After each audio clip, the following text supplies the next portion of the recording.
I'm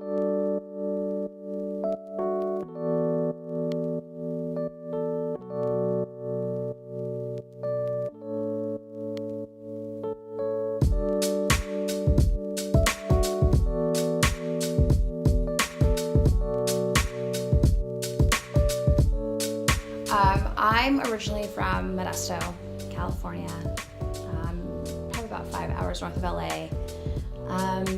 It's I guess you could say small town, but it's got a small town feeling. It's pretty expansive. It's mainly agricultural, lots of farms around. There's not much to do there, which is probably why I ended up in LA in the first place. But it was nice to grow up in such a quiet area and then kind of transition out. I come from a Hispanic family. My grandparents came over from Mexico. Originally from Huntley School. My parents are first generation. I'm second generation American. I don't know, I just remember kind of growing up, even going over to a family's house, having a bonfire, singing around the fire. Lots of singing. I come from a family they were big on entertainment. My grandparents started the first Spanish-speaking television and radio show in the Central Valley of California. So they kind of had like their own, I guess like an entertainment hour. There would be bands that would come on. My grandmother would sing and dance, and so would my grandfather, and they kind of would host this like hourly show every week, and their radio show as well. So I came from a background where music was like a big thing in our lives, and especially my dad was huge on music influence on me, and so was my brother, I guess. So that's something that's always stayed with me. So I grew up, I was born in Ukraine, grew up out there, also very close to family. I mean, we'd spend a lot of time, even though we were on opposite sides of the world, we kind of had that same feeling growing up, and the same, sharing a lot of time with family, and that was the important thing growing up, and just traveling around. A lot of my family lives in Russia, some in Ukraine. I have some family in Germany and Netherlands as well, so the best times was when everyone could get together and just spend time together. I think I kind of grew up appreciating the very simple things in life, because it was a very different lifestyle, and you don't realize that until you actually move to a place like LA. For example, like every day, our electricity would go out like at 6 p.m. and that was normal to us. So just when something like that would happen, we wouldn't. It was just like a time for us to get together with friends, and you would, have conversations about life and bring candles to each other's homes. So it was like a very different lifestyle. It was, the simple things that matter. Yeah. So Pearl and I met, we were teenagers at the time. We met 11 years ago, just about.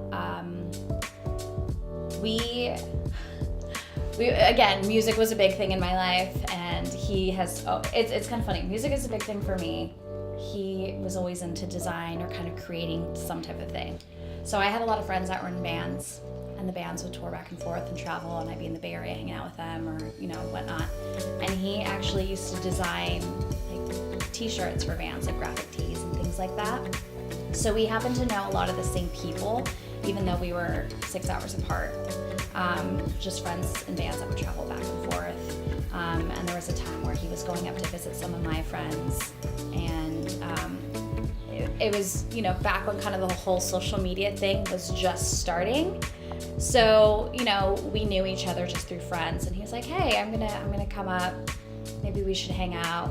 And I was like, sure. I thought he was cute. I was like, okay, why not? So we hung out and we just hit it off, and from there kind of carried a long distance relationship for 2.5 years. Being a teenager, he was 19, I had just turned 18, and it's like you see your friends all kind of going out and doing their thing, and at the same time, like, I'm sitting at home like, I don't want to be here, I want to be down there, I don't know, but we made it work for as long as we can, until finally we were just like, all right, we can't do this forever, someone's got to make the big move. And I was more than willing to kind of leave Modesto and branch out, so I was the one that moved down here, and it was really scary. It was terrifying. I was 20 when I moved down here by myself, and made it work though. It was kind of cool. Like, our apartment had nothing in it. It had a couch, a dining table, and a bed, I think. That was it when we first moved in. And then it just kind of, the ball rolled from there with everything and how we built our lives together. So.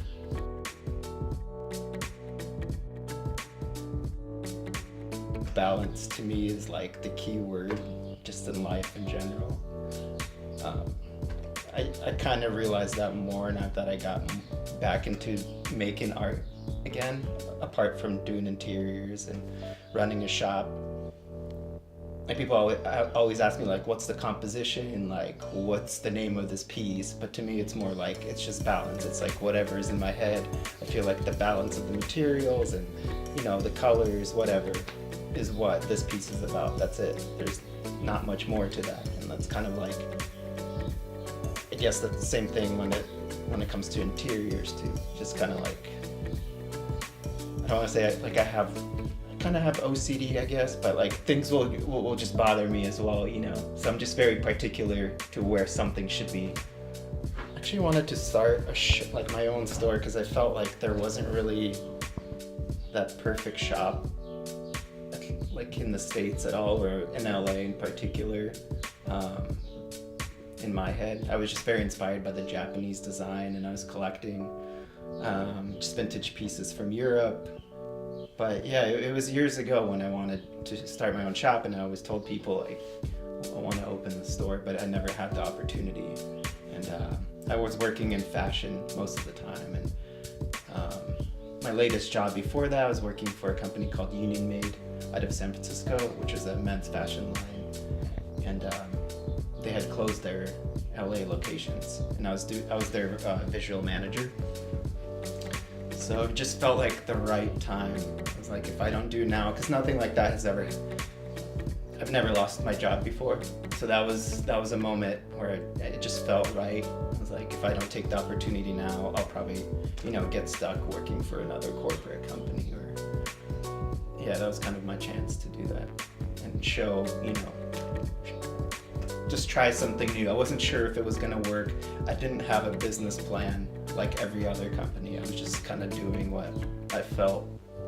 I didn't think, you know, I kind of thought, what was the worst that could happen? You know, I would just have to close it. So it's not about the money, you know, it's just about being passionate. And I don't even like the term business. It's more just, you know, kind of a venture is what it should be.